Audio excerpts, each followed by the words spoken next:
तो भाई लोग कैसे हो। आज मैं आप लोग के लिए ध्रुव की स्टोरी लेके आया हूँ आखिरी दाव।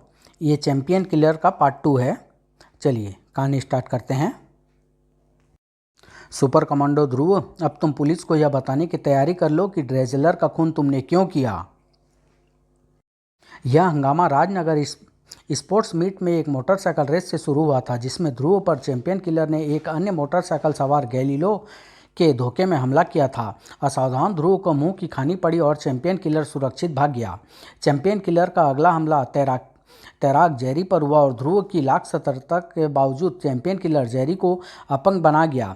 नताशा की खोजबीन से पता लगा कि चैंपियन किलर कारा नाम का एक व्यक्ति हो सकता है, जो गैलीलो और जेरी के साथ साथ बॉक्सर, ड्रेजलर और फुटबॉल खिलाड़ी सारादोना का भी मैनेजर रह चुका था। ये सभी खिलाड़ी जर्मनी के थे। इस बीच सारादोना पर भी चैंपियन किलर का हमला हुआ, लेकिन ध्रुव ने सारादोना को बचा लिया। भागते हुए चैंपियन किलर का ध्रुव और नताशा ने पीछा किया, परंतु ध्रुव को एक बार फिर हार का सामना करना पड़ा और चैंपियन किलर नताशा को बंधक बनाकर ले गया। उधर नताशा को बचाने गया ध्रुव चैंपियन किलर के जाल में फंस गया और चैंपियन किलर ने ध्रुव को सैकड़ों फीट ऊपर से नीचे गिरा दिया। सारादोना पर हुए हमले के बाद गैलीलो, सारादोना और ड्रेजलर ने जर्मनी वापस जाकर चैंपियन किलर से हिसाब बराबर करने का फैसला किया। अब मुझे इसकी दर्दनाक मौत का तमाशा देखने को मिलेगा। लेकिन अब तक कमांडो पीटर और करीम घटनास्थल तक आ पहुंचे थे। करीम, देखो, देख रहा हूं पार्टनर, पर घबराओ मत, मैं अपने कैप्टन का बाल भी बांका नहीं होने दूंगा। करीम का पैर एक्सीलेटर पर पूरे वजन के साथ दब गया और जीप गोली की सी रफ्तार से ध्रुव और जमीन के बीच में आ गई। यह क्या, यह जीप कहाँ से आ गई? और ऊपर नताशा को थामने वाली पतली रस्सी ने भी दम तोड़ दिया। बचाओ, मैं नीचे गिर रही हूँ। लेकिन अब मैं तुझे गिरने नहीं दूंगा लड़की, क्योंकि अब तू ही मेरी यहाँ से सुरक्षित बाहर जाने की गारंटी है। तुम्हारी किस्मत वाकई बहुत तेज है सुपर कमांडो ध्रुव, और मेरी बहुत खराब कि तुम जिंदा बच गए। मैं जानता हूँ कि अब तुम मेरा पीछा दुनिया के आखिरी छोर तक नहीं छोड़ोगे, इसलिए मैं इस लड़की को अपने साथ लिए जा रहा हूँ। और इस बार अगर तुमने मेरा रास्ता रोका तो मैं इसका हाल भी जेरी जैसा कर दूंगा। हेलीकॉप्टर के पर घूमने शुरू हो गए। वह नताशा के साथ भाग रहा है। ध्रुव, मैं अभी पुलिस को नहीं पीटर, पुलिस ने अगर जोर जबरदस्ती करने की कोशिश की तो नताशा को नुकसान पहुंच सकता है। अभी उसको जाने दो, लेकिन मुझसे बचकर वह जाएगा कहाँ? इसको तो मैं पाताल से भी ढूंढ निकालूंगा। अब हमको यह कैसे पता चलेगा कि चैंपियन किलर नताशा को कहाँ ले गया है? चैंपियन किलर के जीवन का एक ही मकसद है, गैलीलो, ड्रेजलर और सारादोना से बदला लेना। ये तीनों जहाँ भी जाएंगे चैंपियन किलर वहाँ पर जरूर जाएगा। इसलिए अब हमारे लिए इन तीनों पर नज़र रखनी बहुत ज़रूरी है। लेकिन वे तीनों तो आज सुबह ही चले गए ध्रुव। चले गए? पर कहाँ? वे लोग आज सुबह अपने प्राइवेट प्लेन में जर्मनी के बॉन शहर के लिए रवाना हो गए। एकाएक जाने का कोई कारण उन लोगों ने नहीं बताया। और हाँ, याद आया, तैराक जेरी भी उनके साथ ही था, स्ट्रेचर पर। बॉन सेल स्पोर्ट्स इंस्टीट्यूट भी तो बॉन शहर के पास स्थित है, जहाँ से प्रशिक्षण पाकर ये चारों सामान्य खिलाड़ी विश्व चैंपियन बन गए। यू आर राइट रेणु, यह संयोग नहीं हो सकता। सेल स्पोर्ट्स इंस्टीट्यूट का इस पूरे घटनाक्रम से गहरा संबंध है। मुझे पूरा यकीन है कि हमारे सारे सवालों के जवाब वहीं पर है। और नताशा भी। ध्रुव का ख्याल एकदम सही था, क्योंकि उसी वक्त बॉन शहर की ओर बढ़ते एक प्लेन में। तो घबरा मत जेरी, हम तेरा बदला जरूर लेंगे।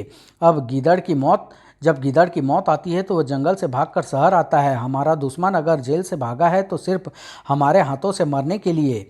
लेकिन होनी से इस बदले की लड़ाई में एक नया पात्र जोड़ दिया था, और इस वक्त वह भी स्टार की शक्ल वाले अपने प्राइवेट प्लेन में बॉन शहर की तरफ बढ़ रहा था। अगले दिन बॉन शहर के बाहर स्थित सेल स्पोर्ट्स इंस्टीट्यूट में एक अनपेक्षित मेहमान आया। जाइए मिस्टर ध्रुव, डायरेक्टर साहब आपका इंतजार कर रहे हैं। और थोड़ी देर में ही ध्रुव डायरेक्टर साहब को पूरी कहानी सुना चुका था। और फिर मैं भी बॉन आ गया। कहानी तो दिलचस्प है, लेकिन इसमें मैं तुम्हारी क्या मदद कर सकता हूँ? जिन खिलाड़ियों पर हमले हुए हैं वे सभी आपके ही इंस्टीट्यूट के हैं, और चैंपियन किलर का कहना है कि वे सभी धोखे से चैंपियन बने हैं। मैं आपसे सिर्फ इतना जानना चाहता हूँ कि इस धोखे का क्या मतलब हो सकता है? डायरेक्टर एक सेकंड में आग बबूला हो उठा। क्या तुम यह कहना चाहते हो कि हमारे इंस्टीट्यूट में खिलाड़ी बनाने के लिए गैर कानूनी तरीके से अपनाए जाते हैं? देखिए, मैं तो सिर्फ ऐसी बात कहने की तुम्हारी हिम्मत कैसे हुई? Get out. जा रहा हूँ। जाते जाते मुझे सिर्फ इतना बता दीजिए कि कारा मुझे कहाँ पर मिलेगा? कारा? कौन कारा? आई सेड गेट आउट, और अगर दोबारा कभी आसपास भी नजर आए तो जिंदा नहीं बचोगे। डायरेक्टर के कमरे से बाहर निकलते समय ध्रुव काफ़ी हद तक संतुष्ट था। डायरेक्टर की हड़बड़ाहट ने मेरे इस शक को तो पक्का कर दिया है कि यहाँ पर कुछ गैर कानूनी यह रसायनों की महक कहाँ से आ रही है, ठीक वैसी ही जैसी किसी प्रयोगशाला से आती है। रसायनों की गंध का स्रोत ढूंढने में ध्रुव को जरा सी भी परेशानी नहीं हुई, क्योंकि सामने सिर्फ एक दरवाज़ा था और उसके अंदर से निकल कर जा रहा व्यक्ति साफ तौर पर वैज्ञानिक लग रहा था। दरवाज़ा लॉक था, लेकिन ध्रुव के लिए किसी भी ताले को खोल लेना कुछ ही सेकंडों का काम था। अंदर से कोई आवाज़ नहीं आ रही है, लगता है कि अंदर कोई नहीं है। मेरे लिए अच्छा ही है। और दरवाजे के पीछे जो कुछ भी था उसका अंदाज़ा ध्रुव पहले ही लगा चुका था। और इसमें एक कोल्ड स्टोरेज भी बना है। वाह, यह तो कोई बड़ी ज़बरदस्त प्रयोगशाला लगती है। पर यहाँ पर काम क्या होता है? एक खेल संसाधन में प्रयोगशाला का क्या काम? पर इतना पक्का है कि इस गुप्त प्रयोगशाला में जो कुछ भी होता है वह अवश्य ही गैर कानूनी है, वरना इतना छुपाने इस प्रयोगशाला में बिना इजाज़त घुसना भी गैर कानूनी है मिस्टर ध्रुव। पहला शब्द सुनते ही ध्रुव घूम चुका था और वाक्य खत्म होते होते ध्रुव सारी स्थिति समझ चुका था। और यहाँ घुसने वाले हर चोर के लिए एक ही आदेश है, देखते ही गोली मार देने के आदेश। यह तो वही वैज्ञानिक है, और इसकी तो उंगली भी ट्रिगर पर दब रही है। यह तो सचमुच मुझ पर गोली चलाने जा रहा है। वैज्ञानिक को ध्रुव का फुर्ती का अंदाजा नहीं था। ध्रुव का हाथ कब घुमा वह वैज्ञानिक को नहीं दिखा, और न ही अपने हाथ पर गिरने वाले तेज एसिड से अपने आप को बचा पाया। एक चीख के साथ पिस्तौल वैज्ञानिक के हाथ से छूटकर दूर जा गिरी, और जब उसका चीखना बंद हुआ तो उसने अपने आप को ध्रुव की गिरफ्त में पाया। बोल, यहाँ पर क्या होता है? बोल। मुझे नहीं मालूम, मैं तो अभी कुछ महीने पहले से ही यहाँ नौकरी करना शुरू किया है। ध्रुव के पास सच्चाई उगलवाने के लिए ज़्यादा वक्त नहीं था। अगले ही पल ध्रुव ने एक एसिड की बोतल वैज्ञानिक के मुंह में घुसेड़ दी। अगर मैंने इस बोतल को जरा सा भी टेढ़ा कर दिया तो तुम्हारी आंतें गल कर तुम्हारे खून में मिल जाएगी। करके दिखाऊं? बताता हूँ, इसे इसे निकालो निकालो। अब यहाँ पर मैं रिसर्च करता हूँ ऐसे स्टेरॉयड बनाने के लिए जो किसी भी ड्रग टेस्ट में पकड़े ना जा सके, पर अब तक ऐसे स्टेरॉयड मैं नहीं बना पाया हूँ।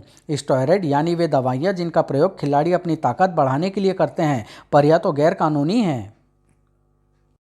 तभी अभी कौन सीखा था वॉल्ट? यह तो डायरेक्टर की आवाज़ है, और वह इधर ही आ रहा है। अब यहाँ रुकना बेकार है। यहाँ से मुझे जो जानकारी मिल सकती थी वह मिल चुकी है। माय गॉड, यह तो वही छोकरा ध्रुव है। लेकिन जब तक कोई बाहर झांक पाता, ध्रुव सुरक्षित छत पर पहुंच चुका था। कहाँ गया वह लड़का? मालूम नहीं सर, नीचे से तो कहीं नज़र नहीं आ रहा है। तो क्या उसको पर लग गए? मूर्ख, ठीक से देखो, वह सिर्फ तुम्हारी मूर्खता से इस लाइब्रेरी तक पहुंच गया। तुमने जरूर ताला खुला छोड़। सर वो देखिए नीचे, अरे ये तीनों इस वक्त यहाँ पर, क्या संयोग है? अभी वह लड़का इनके बारे में ही बात कर रहा था। ध्रुव को ज़्यादा आश्चर्य नहीं हुआ। वाह, इन तीनों का यहाँ आना साबित करता है कि इस इंस्टीट्यूट का पूरे घटनाक्रम और नताशा के अपहरण से गहरा संबंध है। थोड़ी देर में और वह मुझसे कारा के बारे में भी पूछ रहा था। मुझे समझ में नहीं आया कि इस कहानी में कारा कहाँ से आ गया। वह कारा जिसे कई महीनों से किसी ने देखा तक नहीं, और सबसे बुरी बात तो यह है कि वह हमारे लेबोरेटरी के बारे में भी जान गया है। आप उस छोकरे की चिंता छोड़ दीजिए सर, उसे हम संभाल लेंगे। हमको पता चला है कि हर्ट जेल से भाग गया है। आपने उसको कहीं इंस्टीट्यूट के आसपास तो नहीं देखा है? हर्ट को? नहीं। वैसे वह जेल से भागा क्यों, यही तो हम भी जानना चाहते हैं। अब हमको इजाज़त दीजिए डायरेक्टर साहब। ध्रुव के लिए यह नाम एकदम नया था, हर्ट। यह हर्ट कौन है? यह छोकरा कारा के बारे में कैसे जान गया पता नहीं, लेकिन वह लड़का है बहुत खतरनाक। अगर वह कारा तक पहुंच गया तो हमारे सारे भेद खुल जाएंगे। हमको तुरंत कारा के पास जाकर यह चेक करना चाहिए कि सब कुछ ठीक ठाक है या नहीं। तुम दोनों जाकर यह चेकिंग का काम कर लो। मेरा कल एक मुकाबला है, उसके लिए मुझे जिम्नेजियम जाकर प्रैक्टिस करनी है। ओके ड्रेजलर, आओ गैलीलियो, हम चलें। Very good. अब ये दोनों कारा के पास जा रहे हैं। अब कुछ एक्शन शुरू होगा। मैं भी खाली बैठा बैठा बोर हो रहा था। कुछ ही देर बाद गैलीलियो और सारा दोनों को लेकर एक कार शहर के बाहर एक सुनसान रास्ते पर बढ़ रही थी, और इंस्टीट्यूट के एक साउंड प्रूफ एक्सरसाइज चैम्बर में। अगर एक दिन मैं प्रैक्टिस ना करूं तो पूरा बदन अकड़ने लगता है। तुम्हारा बदन तो अब अकड़ेगा चैंपियन ड्रेजलर। मुझे पता था कि तुम जेल से भाग चुके हो, लेकिन जेल से भागकर तुमने अपनी ज़िंदगी की सबसे बड़ी गलती की है चैंपियन किलर। क्योंकि जब तक तुम जेल के अंदर थे तब तक तुम मेरे हाथों से बचे हुए थे। अब मैं तुमको जिंदा नहीं छोड़ूंगा। पर तुम यहाँ से जिंदा वापस ज़रूर जाओगे बॉक्सर, लेकिन अपने पैरों पर चलकर नहीं, बल्कि स्ट्रेचर पर। चैंपियन किलर के एक ही धमाकेदार वार से बॉक्सिंग सेट फट गया, और उसमें से निकलती जहरीली गैस ने ड्रेजलर को चारों तरफ से घेर लिया। जब धुआं छटा तो ड्रेजलर का अकड़ा हुआ शरीर जमीन पर गिरा हुआ था और कहीं दूर, देख गैलीलो, हमारे मैनेजर साहब कितनी आराम से जिंदगी बिता रहे हैं। हमसे आंखें दिखाने का यही अंजाम होता है कारा। तू हमको ब्लैकमेल करने चला था, हमारा राज खोलने चला था, अब जिंदगी भर तू इसी दबड़े में सड़ेगा कारा। यह क्या, यानी कारा चैंपियन किलर नहीं है, बल्कि इन लोगों ने इसको किसी कारण से बंदी बनाकर रखा हुआ है। चलो गैलीलो, हमारा कैदी और हमारा राज दोनों ही सुरक्षित है, यहाँ तक कभी कोई पहुँच नहीं सकता, ध्रुव भी नहीं। चलो ड्रेजलर को यह खुशखबरी दे आएं। दूसरी तरफ ड्रेजलर के कैरियर खत्म होने की खुशी में चैंपियन किलर अट्टहास लगा रहा था। World heavyweight boxing champion ड्रेजलर आज चैंपियन किलर के कदमों में पड़ा है। लेकिन चैंपियन किलर की यह खुशी सिर्फ पल भर की ही थी, क्योंकि अगले ही पल यह क्या, तुम्हारे हाथ पैर तो चल रहे हैं, यानी तुम पर मेरी नर्व गैस का असर नहीं हुआ? नहीं कमीने, जब से तूने सारादोना पर गैस से हमला किया तब से मैं अपनी नाक में हमेशा एयर फिल्टर पहने रहता हूँ, इसलिए तेरी गैस मुझ पर बेअसर है। गिरने का नाटक तो मैंने सिर्फ इसलिए किया था ताकि तू असावधान हो जाए और अपना बचाव न कर सके। ड्रेजलर ने आज तक कोई मुकाबला नहीं हारा था और आज तक उनका कोई भी प्रतिद्वंदी बॉक्सिंग रिंग से अपने पैरों पर चलकर वापस नहीं जा पाया था। इसमें कोई शक नहीं था कि चैंपियन किलर मुसीबत में था। दूसरी तरफ कारा कई महीनों से इस वीराने में कैद था और उसने किसी चमत्कार की उम्मीद छोड़ दी थी। आज भी उसको अपनी आंखों पर यकीन नहीं हो रहा था। घबराओ मत कारा, मैं अभी तुम्हारे बंधनों को ताले खोल देता हूँ। तो तुम कौन हो? धीरज रखो कारा, अभी 5 मिनट में तुम सब समझ जाओगे। लेकिन ध्रुव यह नहीं जानता था कि दरवाज़ा टूटते ही एक इलेक्ट्रॉनिक यंत्र कहीं सिग्नल भेजने लगा है। यह आवाज़ कैसी है सारादोना? इसका मतलब है कि किसी ने कारा के कमरे का दरवाज़ा खोला है। हमको तुरंत वापस जाना होगा। और 5 मिनट बाद, ओह तो यह चक्कर है। हाँ, पहले मेरा ख्याल था कि तुम ही चैंपियन किलर हो, लेकिन मेरा यह ख्याल गलत निकला। तुमने मुझे इस कैद से आज़ाद किया है ध्रुव, इसलिए मैं तुमको बताता हूँ चैंपियन किलर कौन है और वह क्या चाहता है। मैं सेल स्पोर्ट्स इंस्टीट्यूट में एक प्रशिक्षक था। इस इंस्टीट्यूट में एक ऐसा विभाग भी है जिसका काम ऐसी दवाइयाँ विकसित करना है जो खिलाड़ियों में कृत्रिम शक्ति पैदा कर दे। इस विभाग का हेड मेरा गहरा दोस्त वैज्ञानिक स्मिथ था। एक दिन वह खुशी से कूदता मेरे पास आया। कारा कारा, मैंने एक ऐसी ड्रग बनाई है जो एक सामान्य खिलाड़ी को भी विश्व चैंपियन बना सकती है। वह कैसे स्मिथ? देखो, हर खिलाड़ी के खेलने की क्षमता को उसके मस्तिष्क का एक खास भाग कंट्रोल करता है। यह ड्रग खिलाड़ी के मस्तिष्क के उस भाग को इतना विकसित कर देगी कि वह खिलाड़ी अपने खेल का विश्व चैंपियन बन जाएगा। पर यह तरीका तो गैर कानूनी है। गैर कानूनी तो तब होगा जब खिलाड़ी को किसी ड्रग टेस्ट में पकड़ा जा सके। इस दवाई को किसी भी ड्रग टेस्ट से पकड़ा नहीं जा सकता। मैं आज रात इसका फाइनल सैंपल बनाकर कल डायरेक्टर साहब के पास ले जाऊंगा। मुझे इस वक्त यह पता नहीं था कि जेरी, सारादोना, ड्रेजलर और गैलीलो खिड़की के बाहर खड़े ये बातें सुन रहे हैं। इस समय यह चारों बहुत मामूली खिलाड़ी थे। बाद में मुझे यह भी पता चला कि उसी रात वह चारों स्मिथ के पास लेबोरेटरी में गए और स्मिथ से उन लोगों ने वह वंडर ड्रग उन चारों को सौंप देने के लिए कहा। स्मिथ ने साफ मना कर देने पर इन चारों ने वंडर ड्रग जबरदस्ती अपने कब्जे में लेकर स्मिथ को खिड़की से नीचे धकेल दिया। जमीन से टकराने से पहले स्मिथ सिर्फ एक ही बार चीख पाया। अब उस वक्त स्मिथ का सहायक हर्ट मेरे साथ बैठा कॉफी पी रहा था। चीख सुनकर हम दोनों बाहर की तरफ तेजी से भागे। हमारे सामने खून में नहाई हुई स्मिथ की लाश जमीन पर पड़ी थी। हर्ट तेजी से ऊपर लेबोरेटरी की तरफ भागा और मैं स्मिथ की नब्ज देखने लगा। स्मिथ की धड़कन बंद हो चुकी थी। अब वहाँ करने का कुछ भी नहीं था। मैं भी तेजी से ऊपर भागा, लेकिन वहाँ पर तो नज़ारा कुछ और ही था। लेबोरेटरी में वह चारों हर्ट को पकड़े खड़े थे। कारा, इस कमीने ने हमारे सामने प्रोफेसर स्मिथ से झगड़ा करने के बाद उसको नीचे धक्का दे दिया। मैं सच्चाई जानता था, लेकिन उन 4 की गवाहियों के सामने जज ने मेरी गवाही को नहीं माना और हर्ट को उम्र कैद की सज़ा हो गई। इन चारों को फिर भी यह डर बना रहा कि मैं कहीं उनके वंडर ड्रग का भेद ना खोल दूं। इन लोगों ने मुझे अपना मैनेजर बना लेने और बेशुमार पैसे देने का लालच दिया। मैं मूर्ख इनके झांसे में आ गया। लेकिन ये चारों उस ड्रग के बूते पर सफलता की सीढ़ियाँ चढ़ते रहे और मुझे एक भी पैसा नहीं दिया। और जब मैंने ओलंपिक कमेटी के सामने इसका राज खोलने की धमकी दी तो इन लोगों ने मुझे यहाँ कैद कर लिया। समझा? पर इस कहानी में चैंपियन किलर कहाँ है? मुझे कुछ समय पहले इनकी बातों से पता चला कि हर्ट जेल से भाग गया है। वह खुद भी वंडर ड्रग का फार्मूला जानता है। उसने अदालत में इन चारों से बदला लेने की कसम भी खाई थी। अब वही, आह कारा, गोली बाहर से किसी ने चलाई है और मैं यकीन के साथ कह सकता हूं कि गोली चलाने वाले गैलीलो और सारादोना है। सारादोना, इसने हमको कारा का खून करते हुए देख लिया है। घबरा मत गैलीलो, गाड़ी से कुचली हुई लाशें गवाही नहीं देती। यह तो सीधा मेरी तरफ ही आ रहा है। कार बिजली की तरह ध्रुव की तरफ लपकी। छुपने का वक्त नहीं था। और वैसे भी ध्रुव ने मुसीबत से बचकर भागना नहीं बल्कि उसका सामना करना सीखा था। अगले ही पल सारादोना और गैलीलो ने एक आश्चर्यजनक दृश्य देखा। सारादोना, यह तो बच गया। इतनी फुर्ती, यह आदमी नहीं शैतान का भी बाप है। कोई आदमी ऐसा करिश्मा नहीं कर सकता।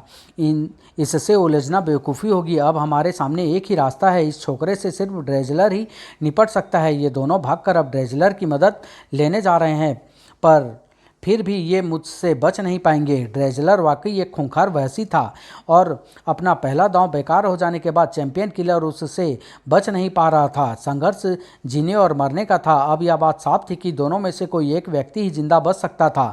चैंपियन किलर ने लपक कर एक भाला उठा लिया। अब सोचने का समय नहीं था। लड़ाई आर पार की थी। चैंपियन किलर अपना निर्णय लेने से पहले पल भर को भी नहीं ठिठका। जेवलिन का नोकीला फल ड्रेजलर के सीने को बीचों बीच से छेदता हुआ पीछे दीवार में जा धंसा। ड्रेजलर का काम पल भर में तमाम हो गया। अगले कई मिनटों तक चैम्बर में मरघट किसी खामोशी छाई रही और इस खामोशी को तोड़ने वाली ड्रेजल, गैलीलो और सारादोना की घुटी घुटी चीखें थी। लेकिन वे दोनों पूरे तरीके से चीख भी नहीं सके, क्योंकि चीख के बीच में ही उनको महसूस हुआ कि एक फर्श छत की जगह पर आ गया है और छत फर्श के स्थान पर। और अगले ही पल एक भीषण अट्टहास ने उनके भय को कई गुना बढ़ा दिया। हर्ट, हमको माफ़ कर दो हर्ट। हर्ट मर चुका है कमीनों। अब मैं हर्ट नहीं, चैंपियन किलर बन गया हूँ। तुम जैसे चैंपियनों के खून का प्यासा। हमको मारना नहीं, मारना नहीं। तुम दोनों को तो मैं ऐसे भी नहीं मारूंगा। तुम दोनों को तो मैं तब तक यातनाएं दूंगा जब तक कि तुम लोग ये कबूल ना कर लो कि ड्रेजलर की हत्या तुम दोनों ने की है, ताकि तुम भी यह जान लो कि हत्या के झूठे आरोप के कारण जेल में सड़ना कैसा लगता है। अब तुम लोग या तो जेल में सड़ोगे या मेरे हाथों से मरकर नर्क में। जो चाहो चुन लो। चुनने का काम तो अब तुमको करना है। हर्ट उर्फ चैंपियन किलर। ध्रुव, तुम यहाँ कैसे पहुँच गए? फालतू की बातों का मेरे पास वक्त नहीं है। अब तुम शांतिपूर्वक आत्मसमर्पण करके मेरे साथ चलते हो या फिर मुझे जोर जबरदस्ती करने के लिए मजबूर करोगे। मैं जानता था कि तुम मेरा पीछा दुनिया के अंत तक भी नहीं छोड़ोगे, इसलिए ट्रंप का इक्का मैं अपने साथ लेता आया था। तुम्हारी चहेती नताशा। अगर तुमने मुझे रोकने की कोशिश की तो इस बटन का हल्का सा दबाते ही दूर कहीं पर तुम्हारी नताशा के चिथड़े उड़ जाएंगे। ओह, यह कैसी दुविधा है। नताशा की जान के बदले में इन दोनों की जान। लेकिन चैंपियन किलर अपना वादा पूरा करेगा, इसमें मुझे शक है। इसलिए चैंपियन किलर से मुझे हिसाब अभी बराबर करना होगा। चैंपियन किलर को ध्रुव से इस हरकत की उम्मीद नहीं थी। वैसे भी उसके दोनों हाथ भरे हुए थे, जिसको ध्रुव ने तुरंत खाली करा दिया। रिमोट कंट्रोल हवा में उड़कर दूर जा गिरा और साथ ही रस्सी भी उसके हाथ से छूट गई। हवा में कई मीटर ऊपर टंगे गैलीलो और सारादोना तेजी से नीचे गिरने लगे और गिरने का नतीजा क्या होगा यह ध्रुव अच्छी तरह से जानता था। वह तेजी से रस्सी के दूसरे छोर की तरफ लपका और एक झटके के साथ सारादोना और गैलीलो हवा में ही रुक गए। चैंपियन किलर अब तक संभल चुका था। आह, इसके अंदर तो ज़बरदस्त ताकत है। पहले ही वार में मेरा सिर घूमने लगा है, लेकिन इसका मुकाबला करने के लिए मुझे रस्सी को छोड़ना पड़ेगा। और मैं रस्सी को तब तक नहीं छोड़ सकता जब तक मैं इसको कहीं बांध न दूं। अब सारादोना और गैलीलो सुरक्षित थे और ध्रुव चैंपियन किलर का सामना करने के लिए आज़ाद था। लेकिन चैंपियन किलर के पास एक और खतरनाक हथियार था। वह अपने बाएं हाथ का इस्तेमाल नहीं कर पा रहा है। लगता है इसको इस हाथ में कहीं चोट लग गई है। चाहे जो भी कारण हो, इस बात से मुझे ही फायदा है। उसके स्पाइक शूज़ और ध्रुव के पास इस हथियार का कार्ड नहीं था। अब बचाव का सबसे अच्छा तरीका जवाबी हमला था। चैंपियन किलर को फिर संभलने का मौका नहीं मिला। लेकिन वंडर ड्रग के असर में होने से चैंपियन किलर की ताकत ध्रुव की ताकत से कई गुना ज़्यादा थी और ध्रुव इतनी देर तक लड़ने से थोड़ी थकान भी महसूस कर रहा था। इसलिए इस लड़ाई में चैंपियन किलर की जीत की संभावना बढ़ती जा रही थी। हवा में उड़ता ध्रुव का शरीर वजनों को रखने वाली रैक से टकराया और सैकड़ों किलो भारी वजन ध्रुव के शरीर पर बारिश की बूंदों की तरह गिरने लगे। ध्रुव का शरीर इस जबरदस्त बोझ के नीचे दबता चला गया और वजनों ने ध्रुव के शरीर को जमीन के साथ चिपका दिया। ध्रुव के लिए अपने शरीर को जमीन से 1 इंच ऊपर उठाना भी असंभव था। ऐसी स्थिति में ध्रुव अपने सिर पर खड़ी मौत को असहाय सा देखने के अलावा और कुछ नहीं कर सकता था। बूट की एक तेज ठोकर से ध्रुव का दिमाग बेहोशी के अंधकार में डूबता चला गया और न जाने कितनी देर बाद जब ध्रुव को होश आना शुरू हुआ तब तक कमरे का दृश्य बदल चुका था। इसका नाम ध्रुव है, यह आपको कैसे पता चला? इसने मुझे खुद बताया था। होश में आने की बधाई हो मिस्टर ध्रुव। पुलिस आपके होश में आने का बेसब्री से इंतजार कर रही है। दरअसल पुलिस को यह जानने की बहुत जल्दी है कि तुमने ड्रेजलर की हत्या क्यों की और गैलीलो और सारादोना कहाँ है। ड्रेजलर की हत्या मैंने नहीं, चैंपियन किलर हर्ट ने की है और गैलीलो और सारादोना को भी वही ले गया है। झूठ बोल रहे हो तुम। इस इंस्टीट्यूट के अंदर तुम्हारे अलावा और कोई बाहरी व्यक्ति नहीं आया और हर्ट तो आसपास नज़र तक नहीं आया, तो इसका मतलब है कि वह अब तक इंस्टीट्यूट के अंदर ही है। मुझे उसे ढूंढने जाने दो वरना बहुत देर हो जाएगी। सॉरी मिस्टर ध्रुव, यहाँ के हालात देखते हुए हम आपको छोड़ नहीं सकते। मेरे पास बहस करने का समय नहीं है। अगर तुम मुझे नहीं छोड़ोगे तो मुझे अपनी राह खुद बनानी होगी। इसे पकड़ो, भागने मत। आह, तो इसलिए चैंपियन किलर ने मुझे जिंदा छोड़ दिया ताकि ड्रेजलर की हत्या का आरोप मुझ पर लगे और इस बीच वह आराम से अपना काम कर सके। लेकिन अब वह मुझसे बच नहीं सकेगा क्योंकि अब मुझे पता है कि उस तक कैसे पहुंचा जा सकता है।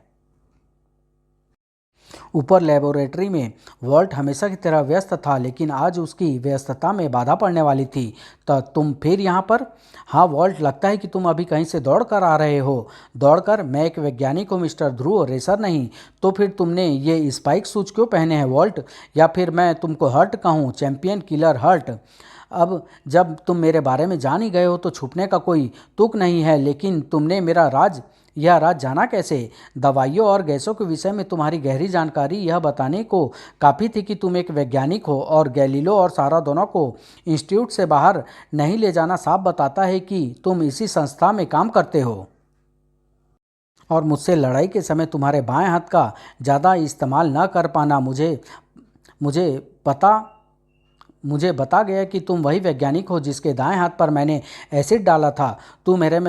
तू मेरे बारे में सब कुछ जान गया है जो तेरी जिंदगी के लिए घातक हो सकता है। मैं यहाँ पर तुमको यह सब सिर्फ इसलिए बताने आया हूँ ताकि तुम शांतिपूर्वक अपने गुनाह कबूल कर लो और नताशा के साथ साथ गैलीलो और सारा दोनों को मेरे हवाले कर दो। असंभव, अब वे तीनों तो मेरे हाथ से ही मरेंगे ध्रुव, और इसकी शुरुआत तुमसे होगी। मैंने इस इंस्टीट्यूट में वॉल्ट का रूप धरकर सिर्फ इसलिए नौकरी की थी ताकि यहाँ से मैं उन चारों की हरकतों पर नज़र रख सकूं। और तुम चाहते हो कि मैं बगैर उन चारों को खात्मा किए मैं आत्मसमर्पण कर दूं? ऐसा कभी नहीं होगा। इतनी लंबी छलांग देखकर भी यकीन नहीं होता। लेकिन इस बार ध्रुव इस खेल को ज़्यादा देर खेलने के मूड में नहीं था और चैंपियन किलर की ताकत से निपटने के लिए उसका आत्मविश्वास ही बहुत था। अब बोल नताशा, गैलीलो और सारा दोनों को तूने कहाँ पर रखा है? वे तीनों इसी इंस्टीट्यूट के अंदर ही है, यह तो मैं जानता हूँ, लेकिन वे कहाँ पर है यह तो मुझे तू तू ही बताएगा। यह तो तुम मुझसे मरते दम तक नहीं जान पाओगे और मुझे मारना तुम्हारे बस की बात नहीं है चैंपियन, क्योंकि चैंपियन किलर कुश्ती का भी चैंपियन है। ऐसे तो यह कुछ नहीं बताएगा। इसको चित करने के लिए अब मुझे इस पर एक आखिरी दांव का इस्तेमाल करना पड़ेगा, अपने दिमागी दांव का। लेकिन चैंपियन किलर ने ध्रुव को वह दांव चलाने का मौका नहीं दिया। एक के बाद एक हथौड़े जैसे वार ध्रुव के शरीर पर पड़ते रहे और आखिरकार ध्रुव के पैरों ने उसका साथ छोड़ दिया।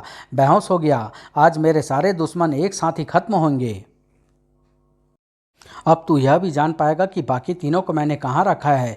वे सब यहाँ पर है, इस कोल्ड स्टोरेज में, और यहीं पर तुम सबकी कब्र एक साथ बनेगी। अब मैं इस कोल्ड स्टोरेज को इतना ठंडा कर दूंगा कि इन सब के जिस्म मरने से पहले ही अकड़ जाएंगे। थर्मामीटर का पारा तेजी से नीचे गिरने लगा और शून्य से भी नीचे उतरकर -50 पर आकर थम गया। आज मेरे सारे काम खत्म हो गए। मेरे सभी दुश्मन एक साथ ठिकाने लग गए। अब थोड़ी देर में जब पुलिस यहाँ पर आएगी तो उनको 4 अकड़ी हुई लाशें मिलेगी और मैं तब तक अपने हेलीकॉप्टर में बहुत दूर जा चुका हूँगा। मुझे तुम्हारे हवाई किलो को तोड़ते हुए बड़ा दुख हो रहा है। तुम्हारा कोल्ड स्टोरेज काम नहीं कर रहा है। मैंने इसका फ्यूज निकाल दिया है। तुम बाहर कैसे निकल ऐसे तालों को खोलना मेरे लिए बाएं हाथ का काम है। यानी तुम बेहोश नहीं हुए थे। बेहोश होने का तो मैंने सिर्फ नाटक किया था, क्योंकि मैं जानता था कि बेहोश होने पर तुम मुझको भी वहीं लेकर जाओगे जहां पर तुमने बाकी तीनों को रखा है। यही मेरा आखिरी दांव था और इस दांव से तुम पटकनी खा गए। यह सचमुच तेरा आखिरी दांव था छोकरे, क्योंकि इसके बाद तू कभी दांव नहीं चला पाएगा। क्रोध से कांप रहा चैंपियन किलर ध्रुव की तरफ लपका, लेकिन अब ध्रुव का दूसरा ही रूप चैंपियन किलर के सामने था। परंतु चैंपियन किलर के लिए भी परिस्थिति अब जीने और मरने की थी, और इस वक्त उसकी हालत चोट खाए घायल और आदमखोर शेर की तरह थी। यह तो मुझे जान से खत्म कर देना चाहता है, और अगर मुझे जल्दी ही इसे रोकने का रास्ता न मिला तो यह अपने मकसद में कामयाब भी हो जाएगा। कोई रास्ता मिलते तक मुझे ऐसे ही इसका मुकाबला करते रहना पड़ेगा। लेकिन ध्रुव को अनजाने में ही चैंपियन किलर को रोकने का रास्ता मिल चुका था। हवा में उड़ता हुआ चैंपियन किलर का शरीर पीछे रखे एक मोटे कांच के जार से जा टकराया, और एक छनाके की आवाज़ के साथ गैस के गहरे बादलों ने चैंपियन किलर को लपेटे में ले लिया। यह क्या? यह तो उसी तरह की नर्व गैस लगती है जिसका प्रयोग चैंपियन किलर ने सारादोना पर किया था। यानी इस गैस को यह यहीं पर बनाता भी था। मास्क होने के बावजूद भी चैंपियन किलर नर्व गैस के गहरे बादलों के असर से बच नहीं पाया, और वह लड़खड़ा कर नीचे गिर पड़ा। चैंपियन किलर जिस हथियार से दूसरों को खत्म करना चाहता था, उसने आज उसी को अपंग बना दिया था। खेल खत्म हो गया था, और फिर बाद में सारादोना और गैलिनो ने कारा का कत्ल करना कबूल कर लिया है मिस्टर ध्रुव, और यह भी साफ हो गया है कि ड्रेजलर का कत्ल हर्ट ने ही किया है, और आपकी सारी रिपोर्ट हमको इंटरपोल से मिल चुकी है। अब हमको अपने पहले के बर्ताव के लिए खेद है। मुझे भी अपने किए पर खेद है। मैं आज से ही अपने इंस्टीट्यूट को लेबोरेटरी बंद कर दे रहा हूँ। गलत तरीके अपनाने का क्या अंजाम होता है यह मैं देख चुका हूँ। मुझे खुशी है कि आपकी आंखें खुल गई डायरेक्टर साहब। खेलों को प्रतिद्वंद्विता की भावना से नहीं बल्कि खेल भावना से खेलना चाहिए। और फिर स्टार प्लेन भारत की धरती की तरफ वापस चल दिया, लेकिन इस बार उसमें ध्रुव के साथ साथ नताशा भी थी। समाप्त।